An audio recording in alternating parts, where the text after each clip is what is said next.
Iran ने अपने हमले से कितनी तबाही मचाई है, ये सवाल उठ रहे हैं और इसलिए हमने चाहा कि हम आपको इसकी भी जानकारी दें। सबसे पहले आपको हम बताते हैं, ये देखिए तेल अवीव, ये तेल अवीव कौन सा शहर है? तेल अवीव इस्राइल की दारुल हुकूमत है। तेल अवीव इस्राइल का कैपिटल है, राजधानी है। तो तेल अवीव में किस तरह की ये वहां पर नुकसान हुआ है पिछले 12-13 दिनों में, जो भी जब से जंग की शुरुआत हो गई थी, जब इस्राइल ने 13 जून को सबसे पहले ईरान पर हमला किया था और ईरान ने यह कहा था कि हमारे ऊपर हमला हुआ है, हमने हमले की शुरुआत नहीं की है, लेकिन इस हमले का हम करारा न सिर्फ जवाब देंगे, न सिर्फ यह कि हम जवाबी हमला करेंगे, बल्कि हम इस्राइल को सबक भी सिखाएंगे, हम सजा भी देंगे।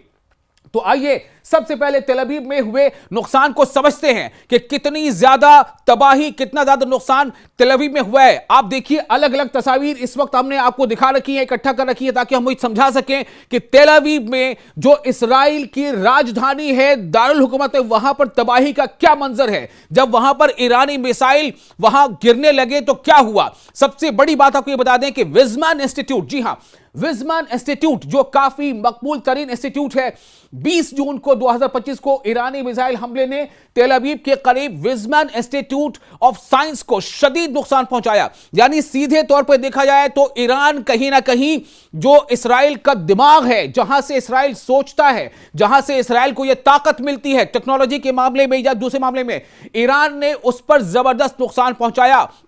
चूंकि विज़मैन इंस्टीट्यूट एक आलमी शोहरत याफ्ता तहकीकी मरकज है ये, और 2 इमारतें बराह रास्त मुतासिर हुई। एक का जो है लेबोरेटरी, जो कि काफी एक्टिव लेबोरेटरी थी, और दूसरी जेर तामीर इमारत, जबकि दर्जनों दीगर इमारतों को, बिल्डिंग्स को नुकसान पहुंचा है। किसी की खिड़कियां टूटी, किसी के दीवार टूटे, किसी के दरवाजे टूटे, किसी की छत टूटी, और जो ढांचा है उस ढांचे को भी जबरदस्त नुकसान पहुंचा। इसमें यह आपको बताना चाह रहे हैं कि साइंसी तहकीक को बरसों के लिए रोक दिया गया है। तो यह कहीं ना कहीं इस्राइल को एक जबरदस्त नुकसान, ईरान के हमले के नतीजे में यह नुकसान उठाना पड़ा। तेल अवीव, फिर से आपको बता रहे हैं, तेल अवीव जो इस्राइल की दारुल हुकूमत, वहां इस्राइल में जो वहां पर तबाही हुई है, ईरान के मिसाइलों ने तबाही मचाई। रिहायशी इलाकों में भी जबरदस्त नुकसान हुआ। ईरानी जो हमले हुए हैं, जिसमें मिसाइल हमले, पहले ईरान ने ड्रोन से भी हमला किया, फिर मिसाइल से हमला किया, बैलिस्टिक मिसाइल से, यहां तक कि सुपरसोनिक मिसाइल के हमले की भी रिपोर्ट सामने आई थी। और यह भी बताया गया था कि किस तरह से सिज्जील मिसाइल का इस्तेमाल किया गया, खैबर शिकन मिसाइल का इस्तेमाल किया गया, और इनमें से अक्सर मिसाइल जो है वो इंटरसेप्ट किए गए, लेकिन जो मिसाइल गिरे उसने जबरदस्त तबाही मचाई। ईरानी मिसाइलों ने तेल अवीव और करीबी शहर बातियाम में रिहायशी इलाकों को जबरदस्त तरीके से नुकसान पहुंचाया। और बात यह भी सामने आ रही कि बातियाम में एक जो ईरानी बैलिस्टिक मिसाइल से दर्जनों इमारतों को शदीद नुकसान पहुंचा, खिड़कियां टूट गई, दरवाजे टूट गए, छज्जे गिर गए, छतों को नुकसान पहुंचा, लोग भागते दौड़ते नजर आए। यहां तक कि हालात ऐसे भी हुए कि कुछ बंकरों को भी नुकसान पहुंचा, जो बंकर्स बनाए गए थे जेर जमीन ताकि वहां पर लोग महफूज रह सकें। उसमें खबरें ये आई कि कुछ बंकरों को भी नुकसान पहुंचा। अब आप अंदाजा कीजिए कि जब बंकर्स भी महफूज नहीं रह पाए होंगे तेल अवीव में, बंकरों को नुकसान पहुंचा होगा, तो इससे आप क्या अंदाजा कर सकते हैं कि किस तरह से इस्राएली अवाम के जहन में ईरानी हमले जो है वो लगातार उनकी गूंज उनके दिमाग में बन गई है। तो इस्राएली हुकाम का जो रिपोर्ट्स है, हम इस्राएल को ही कोट कर रहे हैं, इस्राएली हुकाम के रिपोर्ट के मुताबिक 13 से लेकर के आगे लगातार जो हमले होते रहे हैं 22-23 तक, तो उसमें हमलों में तेल अवीव, हाइफा और दीगर शहरों में मजमूई तौर पर तकरीबन 30 लोगों के रिपोर्ट की सामने आ रही है कि 30 लोग मारे गए हैं, उनकी जानें चली गई हैं। हम आपको हाइफा की कहानी थोड़ी देर में दिखाएंगे, पहले अभी हम आपको जिक्र कर रहे हैं कि किस तरह से तेल अवीव में जबरदस्त नुकसान पहुंचा है। और जिन लोगों का जिसमें जाने गई उन्हें कुछ बच्चे भी शामिल हैं। तो ये वो हाल है कि बातियाम में घर तो तबाह हुए और रिहायशी इलाकों को नुकसान पहुंचा। अब आपको बताते हैं कि तेल अवीव में फौजी अड्डों पर कैसे निशाना साधा था और फौजी अड्डों पर क्या नुकसान हुआ है। ईरान ने दावा किया कि तेल अवीव के अलावा नेवातीम और इसके अलावा तेलनोफ और ओदा, यानी ये सब अलग अलग शहर है, तेलनोफ और ओदा एयर बेसिस जैसे फौजी जो एस्टैब्लिशमेंट्स हैं, फौजी अहदाफ हैं, उन्हें भी निशाना बनाया गया। ये ईरानी हमले में ये निशाना बनाया गया, लेकिन इस्राएली फौजी अब जो बहुत तरह के वहां पर, चूंकि मैंने पहले भी आपको बता चुका हूं कि वहां से एक तरह की पाबंदी आई थी कि आप बहुत ज्यादा जो है वो फिल्में नहीं बना सकते, वीडियोग्राफी नहीं कर सकते। इसके नतीजे में बहुत सारी तफसीलें जो है विजुअली जो तस्वीर वो नहीं आ पाई है, लेकिन बहुत जो जानकारी मिली है वो आपको हम बता रहे हैं कि किस तरह से इसने लगातार वहां पर नुकसान पहुंचाया है तेल अवीव को। अब आप अंदाजा करें कि किसी भी मुल्क का जो दारुल हुकूमत, जो राजधानी होती है, वो बहुत ज्यादा महफूज होती है। वहां डिफेंस के, वहां पर हिफाजत के बहुत ज्यादा इंतजामात होते हैं, लेकिन तेल अवीव के आसमानों पर इस तरह से जब मिसाइल, ईरान के मिसाइल दमक रहे थे, चमक रहे थे और वहां पर धमाके हो रहे थे, इंटरसेप्ट नहीं हो रहे थे, लेकिन जो मिसाइल इंटरसेप्ट नहीं हो पा रहे थे उसने जबरदस्त तबाही मचाई। इसी से यह सवाल उठा कि आखिर इस्राएली आयरन डोम का क्या हुआ, जिस आयरन डोम का इतना ज्यादा हवा था, जिस आयरन डोम की इतनी ज्यादा शोहरत थी कि आयरन डोम ने जो है बहुत महफूज बना रखा है इस्राएल को, उसमें जबरदस्त नुकसान पहुंचा है। तेल अवीव में, हेजलिया में, तेल अवीव के हेजलिया में जो मोसाद का हेडक्वार्टर था उस पर भी बमबारी की गई। इसकी भी रिपोर्ट हम आपको पहले बता चुके हैं। और खबर तो यह भी आई कि मोसाद के सरबराह डेविड बार्निया बंकर में मौजूद थे और अभी तक उसका ठिकाना मालूम नहीं हो पा रहा है। तो अपने आप में यह काफी बड़ा एक सवाल बन गया है। बताया यह जा रहा है कि 17 तारीख को जो जख्मी होने के बाद 20 जून को उनकी शायद मौत हो गई। मैं शायद के लफ्ज इसलिए इस्तेमाल कर रहा हूं कि चूंकि इस्राएल ने इसकी अभी तक कोई जानकारी साझा नहीं की है कि जो मोसाद के चीफ थे उसका हुआ क्या। जी हां, मोसाद के सरबराह डेविड बार्निया, लेकिन ईरान का यह दावा है कि डेविड बार्निया की मौत हो गई है। हम ईरान की दावे की बात यहां कर रहे हैं, हम यह नहीं बता रहे हैं कि चूंकि इस्राएल ने इस खबर की तस्दीक नहीं की है, लेकिन ईरान ने इसका दावा किया है कि आखिर वो गए तो गए कहां, चूंकि बंकर में मौजूद थे जब तेल अवीव पर ये हमले हुए थे और उसके बाद से वो नजर नहीं आए। अब आपको बताते हैं कि तेल अवीव में जो इकोनॉमी, यानी कि कहते हैं ना अर्थव्यवस्था, माशी नुकसान क्या है वो जल्दी से आपको बता देता हूं। आपको बताएं कि कई रिपोर्ट्स में दावा किया गया है कि ईरानी हमलों से इस्राएल को $500 अरब का इंफ्रास्ट्रक्चर नुकसान हुआ है, लेकिन यह मालूमात गैर मुसद्दका हैं और अभी इसकी बहुत जगह से इसकी तस्दीक होनी बाकी है। बल्कि यह रिपोर्ट जो मैं आपको बता रहा हूं, ये जो हमने रिसर्च किया उसके मुताबिक पता चला ये तो अभी 3 दिन 4 दिन पहले का मामला है, लेकिन अगर आखिर तक में देखेंगे तो जबरदस्त नुकसान पहुंचा है तेल अवीव में ईरानी हमलों से रिहायशी इमारतों को, साइंसी मराकज को, तहकीकी इदारों को और साथ ही साथ फौजी तंसीबात को भी नुकसान पहुंचा है। लेकिन इसकी अभी और तफसील आना बाकी है। जैसे जैसे इसकी तफसील और आएगी हम आपको आगे देंगे। लेकिन विज़मान इंस्टीट्यूट में जो नुकसान हुआ है वो बहुत बड़ा नुकसान है और यह तहकीकी इदारे को इतना जबरदस्त नुकसान पहुंचाया है। साथ ही साथ जो फौजी तंसीब है उसे भी नुकसान पहुंचाया गया है। शहरी इलाकों में, रिहायशी इलाकों में नुकसान हुआ है। तो इसलिए यह नुकसान पहुंचाया है ईरान ने वो कर दिखाया है जो शायद इस्राएल के लोगों ने भी नहीं सोचा था और दुनिया ने भी शायद नहीं सोचा था। अब आपको बताते हैं कि दूसरा एक और अहम शहर जो है वो है हाइफा। जी हां, हाइफा पोर्ट सिटी कहा जाता है, यानी बंदरगाह वाला शहर। अब आप जाहिर सी बात है कि जब वो पोर्ट सिटी है तो वहां पर ट्रेड होते हैं, बड़े बड़े जो जहाज वहां आते हैं, बहुत बड़े बड़े कंसाइनमेंट के साथ माल और असबाब वहां आते हैं, सामानों का लेना देना आना जाना होता है एक मुल्क से दूसरे मुल्क। तो पोर्ट सिटी को आप देखिए, पोर्ट सिटी का क्या मंजर है। ये हाइफा है, हाइफा इस्राएल का हाइफा शहर। हाइफा जो पोर्ट सिटी है, बंदरगाह वाला शहर है, वहां की तबाही का मरकज। कुछ हम आपको बताएंगे, कुछ आप तस्वीरों से खुद ही समझ सकते हैं कि हाइफा को इस तरह से खंडर नुमा किसने बना दिया। पूरा का पूरा हाइफा नहीं, लेकिन आधे से ज्यादा हाइफा की लगभग यही कहानी है। आपको बता दें कि हाइफा में नुकसान कैसे हुए हैं। हलाकतों की जहां तक बात है तो चूंकि अभी तमाम रिपोर्ट्स अभी जो है वो मुसद्दका नहीं है और बहुत तरह की रिपोर्ट्स को अभी इस्राएल में वो शाया भी नहीं होने दिया जा रहा है, लेकिन उसके बावजूद जो नतीजे हैं उसमें कम से कम हाइफा में जो रिपोर्ट्स आ रही उसके मुताबिक 10 से ज्यादा, कम से कम 10 से ज्यादा हलाकतें हुई हैं, जो कि अभी और आगे आनी बाकी है। लेकिन जख्मियों की तादाद बहुत ज्यादा है। साथ ही साथ कोई बता दें कि एक अहम तंसीब पर काम कर रहे थे ये तमाम लोग, उसमें जो ईरानी हमले मारे गए। हाइफा के मेयर योना याहाउ ने इस तंसीब को इलाके के लिए अहम करार दिया। इसके अलावा करीबी शहर तमरा में, हाइफा के करीबी शहर तमरा में 4 ख्वातीन एक ईरानी मिसाइल हमले में हलाक हुई हैं, यह भी रिपोर्ट आई। साथ ही साथ बता दें कि जख्मी भी बड़ी तादाद में हुए। 20 जून 2025 को एक हमले में कम से कम 44 अफराद जख्मी हुए थे। सिर्फ एक दिन की बात कर रहा हूं, 20 जून 2025 के हमले में कम से कम 44 अफराद जख्मी हुए थे। अब इससे अंदाजा कीजिए कि जब बार बार जो हमले हुए हैं तो इसमें कितने लोग जख्मी हुए होंगे और हलाकतों की भी तादाद अंदाजा खुद ही लगा सकते हैं। एक की हालत काफी तशवीश उसी दिन बताई गई थी।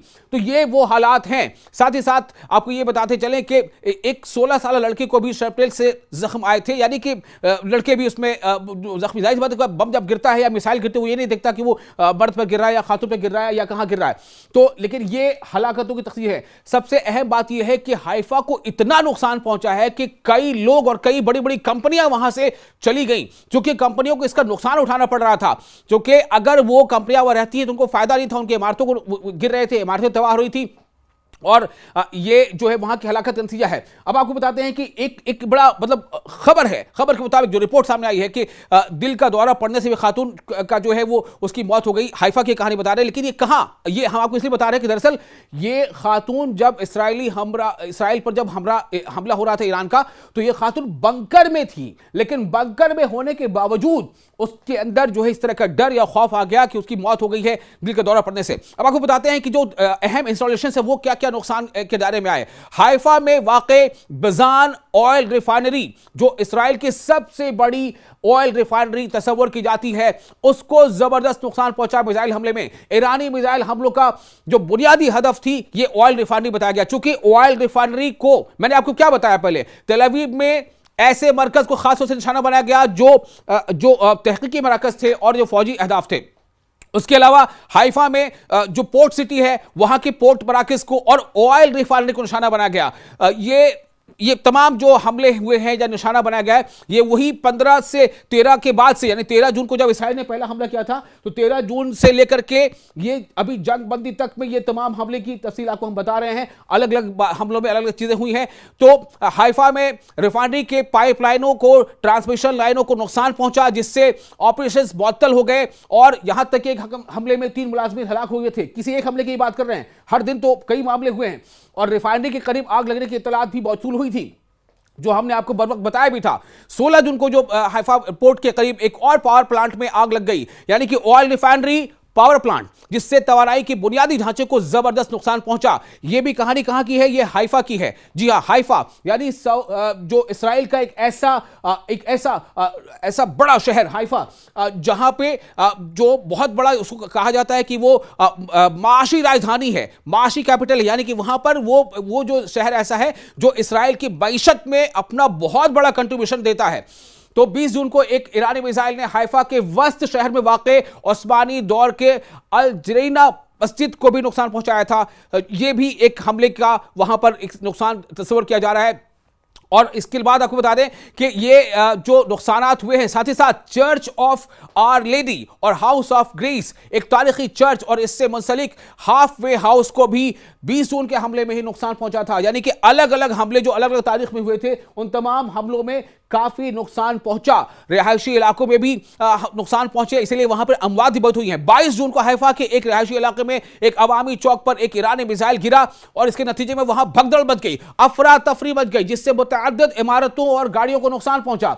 इसमें उस वक्त जो 22 जून का हमला था, उसमें बताया गया कि 3 अफराद जो है उन्हें गहरा जख्म आया है। अब आपको बताते हैं कि जो पोर्ट का जो पूरा इंफ्रास्ट्रक्चर है, उसको किस तरह से ईरान ने निशाने पर लिया। पोर्ट इंफ्रास्ट्रक्चर, हाइफा जो एक बड़ी बंदरगाह है और बहरी अड्डे का घर है। जी हां, बहरी अड्डे का घर है। मैंने आपको बताया कि वहां पर तमाम दूसरे मुल्कों की वहां पर जो बड़े बड़े जहाज आते हैं, तो इसको मिसाइल हमलों से नुकसान पहुंचा है। एक मिसाइल पोर्ट की सहूलियात, जहां से फैसिलिटीज मिलती हैं, अमेनिटीज मिलती हैं, उस मरकज को, सेंटर पर और ईंधन के फार्म के करीब गिरा, जिससे बैनुल-अक़वामी शिपिंग कंपनी मैरसिक ने हाइफा बंदरगाह पर अपनी सरगर्मियां मुअत्तल कर दी। जैसे मैंने आपको पहले बताया था कि वहां पर कई कंपनियों ने अपने ऑपरेशन बंद कर दिए। ईरानी मिसाइलों ने हाइफा के फौजी अहदाफ को भी निशाना बनाया, जिनमें इसराइली बहरिया का मरकजी अड्डा शामिल है। लेकिन आपको बता दें कि इसराइली फौजी सेंसरशिप की वजह से, यानी कि जो वहां पर जंग के दौरान ऐसे स्टेप्स, ऐसे इक़दाम किए जाते हैं, तो उसकी वजह से इन हमलों की और ज्यादा तफसीलात हमें अभी नहीं मिल पाई। कोशिश हमारी रही कि जहां तक नुकसानात की रिपोर्ट हमें पास है वो आपको हम बता सके।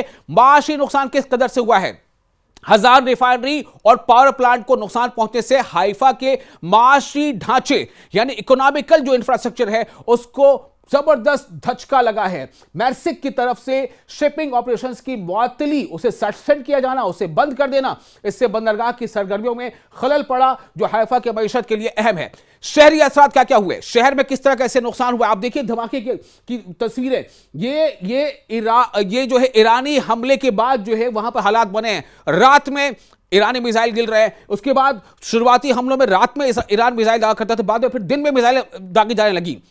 हाइफा के रिहायशी इलाकों में वसी पैमाने पर नुकसान की इतलात मिली है, जिनमें घरों और अपार्टमेंट्स की तबाही शामिल है। तमरा जैसे करीबी फलस्तीनी कस्बों में भी मुनासिब पनाहगाहों की कमी की वजह से शहरी हलाकतों में काफी इजाफा तस्वर किया गया है। शहरियों को मुसलसल पनाहगाहों में रहने की हिदायत की गई कि अब लगातार सायरन बजते थे कि जो शहरी हैं वो कहां रहें, बंकर्स में रहें, ताकि वो महफूज रह सके। आखिर बंकर में कोई कब तक रहता है? कई बार वो बंकर्स से बाहर निकलते थे और उसमें हमले की जद में आ जाते थे। हाइफा में ईरानी मिसाइल हमलों से बजान ऑयल रिफाइनरी, पावर प्लांट और पोर्ट इंफ्रास्ट्रक्चर को नुमाया नुकसान पहुंचा, जबकि रिहायशी इलाकों, तारीखी मकामात जैसे मैंने बताया कि एक मस्जिद, साथ ही साथ चर्च ऑफ लेडी और मुमकिन तौर पर फौजी तंसीबात को भी जबरदस्त नुकसान पहुंचा है। कम से कम 7 हलाकतें तो शुरुआती हमलों की थी, बाद में और इसमें इजाफा होता चला गया। तो ये हालात हाइफा के। अब आपको हम बताते हैं कि इसके अलावा एक और जो कुछ इंफ्रास्ट्रक्चर्स हैं उसमें नुकसान कैसे पहुंचा है। हाइफा के माशी और समाजी ढांचे पर नुमाया असर पड़ा, लेकिन उसके अलावा आपको बता दें कुछ बहुत सारी ऐसी रिपोर्ट्स हैं जो गैर मुसद्दका है और उसकी अभी हम पूरी तरह से उसकी हम तस्दीक नहीं कर पाए, इसलिए अभी हम वो चीजें आपको नहीं बता रहे हैं। अब आपको बताते हैं एक और बीर शैबा एक शहर है। जी हाँ, बीर शैबा जो शहर है उसकी भी तस्वीर आपको दिखाएंगे। बीर शैबा, ये देखिए, ये बीर शैबा की तस्वीरें हैं। अब आप इससे अंदाजा कीजिए, ये वो हमला है बीर शैबा पर जो बताया जा रहा है कि ईरान के जरिए इसराइल पर किए गए आखिरी हमलों में से एक हमले की यह तस्वीर है, जब मिसाइल हमले ने ऊंची ऊंची फलकबोस इमारत को बिल्कुल परखच्चे उड़ा दिए। आप देखिए किस तरह का नुकसान बीर शैबा में हुआ है। बीर शैबा में यह जो ताजा हमला, यानी कि आखिरी हमलों में से एक हमला है बीर शैबा का, जिसमें सीधे तौर पर उस हमले में यह रिपोर्ट आई कि 6 से 7 लोगों की मौत हो गई है बीर शैबा में। बीर शैबा के बारे में बताया जाता है कि ये सदर जो है वो इसराइल का हिस्सा है, और इस यानी कि ईरानी हमलों में ईरान ने किसी एक हिस्से को निशाना नहीं बनाया, वो नदर्न इसराइल को भी निशाना बनाते थे, सेंट्रल इसराइल को भी निशाना बनाया और सदर्न इसराइल को भी निशाना बनाया है। ये अभी हम आपको सिर्फ ये बता रहे हैं कि ईरानी हमले का इसराइल पर कितना असर हुआ है। हम कुछ और दूसरे एपिसोड में भी आपको और आगे दूसरे हमले की जिक्र करेंगे। तो ये बीर शैबा की तस्वीरें हैं जो इस वक्त आप देख रहे हैं। जंगबंदी के दिफा से कबल ईरान के इसराइल पर मिसाइल हमलों में जितने भी नुकसान हुए हैं वो तमाम नुकसान। अब ये देखिए यरूशलेम, आप देखिए यरूशलेम की तस्वीरें। यहां पर जब हमले हो रहे थे तो जो आप आसमान में तारे जैसे टिमटिमाती तस्वीरें देख रहे हैं ना, ये वो ईरानी ड्रोन हैं या मिसाइल हैं, उनके हमले की तस्वीरें हैं। इनमें से बेशक ईरान के कुछ मिसाइल्स को इंटरसेप्ट कर लिया गया, यानी हवा में उसे नाकारा बना दिया, लेकिन बहुत सारे मिसाइल वो गिरने में कामयाब हुए, जिसके नतीजे में धमाके हुए। और धमाके के बाद जो आप देख रहे हैं यहां पर जो गुबार उठा है, धुएं का गुबार उठा है, तो वो तमाम तस्वीरें ये बताती हैं कि किस तरह से इसराइल को जबरदस्त नुकसान उठाना पड़ा है। यानी कि ईरान से पंगा लेना, ईरान से जंग की शुरुआत कर लेना, ईरान को मैदान जंग में घसीट लाना इसराइल के लिए कहीं से भी बहुत आसान नहीं रहा है। इसराइल को इसकी भारी कीमत चुकानी पड़ी है, और इसीलिए यह रिपोर्ट्स भी आती रही कि इसराइली अवाम अक्सर शहरों से जहां पर ईरानी हमले हो रहे थे, वहां से उस शहर को छोड़कर जाती देखी गई, क्योंकि वहां पर अभी एयरपोर्ट्स तमाम के तमाम बंद थे। इसलिए वो एयरपोर्ट के जरिए या एरोप्लेन के जरिए कहीं बाहर नहीं जा पाए मुल्क छोड़कर। लेकिन यहां तक खबरें आई कि वो समंदर के रास्ते से नावों पर सवार होकर वहां जो इस्राएली अवाम है वो उस शहर को छोड़कर जाते नजर आए। ये देखिए यरूशलेम पर किस तरह से वहां मिसाइल गिर रहे थे या फिर वहां ड्रोन हमले हो रहे थे। ये देखिए कितनी जबरदस्त, इसको कहते हैं बराज ऑफ मिसाइल्स, एक साथ कई मिसाइल्स को छोड़ा जाना। तो इस तरह लगातार जो हमले हुए हैं इसराइल पर, ईरान के हमले, इसको ऐसा समझा जा रहा था कि शायद ऐसे हमले इसराइल पर कोई नहीं कर सकता, लेकिन ईरान ने वो कर दिखाया है जिसकी तवक्को शायद इसराइल नहीं कर रहा था।